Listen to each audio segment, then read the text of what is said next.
Let me just take a few questions from our viewers. This comes from Kip Sang.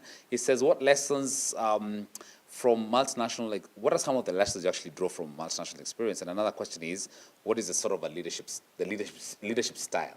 So we're looking at maybe the leadership style and the lessons that you can actually draw from multinational. I think this is on the beat where you mentioned that they can actually be applied in local firms.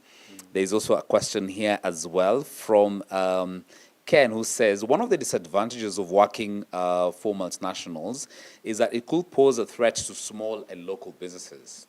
Now, there could be the risk of conflicts between MNCs and the countries operating on in due to the potential fragile political climate. Now, where do we draw the line in terms of avoiding the conflict? I think this is looking at the government relations and how multinationals come in perhaps and would like to stamp the authorities as opposed to maybe what might not be in line with the government of the day. So it's just quick responses, quick fire responses onto that. Yeah. Lessons. Yeah. One of them for me is sense of agency and drive to win. Because some of these multinationals are very ambitious in terms of areas of performance and how people deliver and really game-changing performance. So you need to show up and ensure that whatever you are doing is really adding value, and punching above your weight really helps sometimes. So when you have that sort of thinking and how you deliver and how you sort of collaborate with other teams, but applying the sense of agency and drive to win. In Diageo, we used to call it winning through execution. Yes, it's not just good enough to have strategy well laid out without execution. It's null and void. So that for me. The other bit is around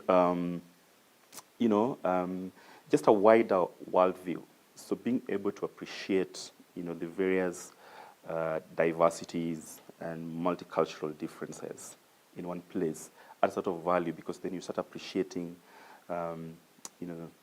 different things you can pick from one person.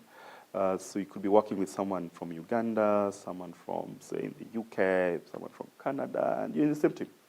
So, that marriage of different cultures helps quite a bit. And of course, the pace, as I mentioned. The other thing is also around a sense of integrity, because sometimes you may be in a role that is very sensitive, and sometimes how you apply yourself, even through external vendors or people you interact with, even internally, says a lot about you in terms of character and ethical, practices. So integrity is really, really big for some of these people. And things that you have to really learn early as a person. The other question was around government relations. Government relations. How to apply with the government of the day. Yeah. I think it depends on the opportunity that you're pursuing in country and the relationships you are trying to build.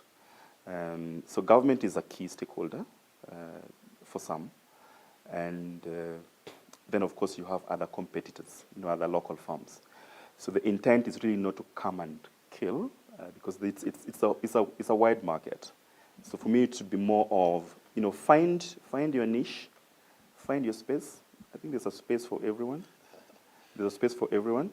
If you feel that I'm overshadowing your space, then let's have a conversation of how can we, have joint efforts.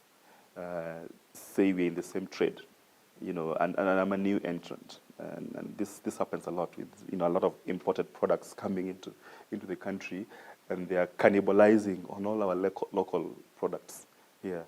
So the question is, how do we work together so that we leverage? Because we are trying to target the same clients without me feeling like now I'm being belittled because someone with a big name has just come, or Big Brother has checked in.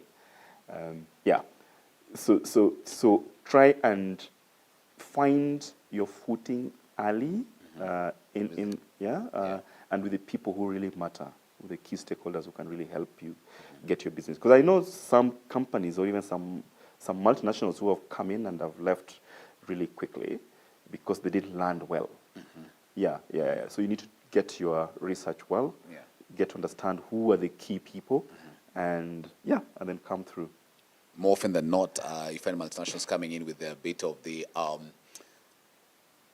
can I say, the host country, and of course there's the country of origin, and perhaps more often than not, the ethos around, what they actually operate in the host country might not be similar to that, and the cultural nuances. Having worked with these multinationals, Yes. how do they adapt Yes, to the yes. local? It's a big challenge. It's a big challenge. Some of Yeah. them don't take time to understand the nuances Yeah. on the ground. And that's why it's helpful to get local representatives Yeah. who would then advise you Yeah. on how to go about it. I have a case, when I was with GE, we had, Ethiopia, just was setting up. And at that point, they needed to sign a company to country agreement, GE, and I think at that point the global CEO was coming. And in Ethiopia, it doesn't matter who you are. If you are the CEO of whatever and coming into Ethiopia, you have to have a local representative being at the negotiating table.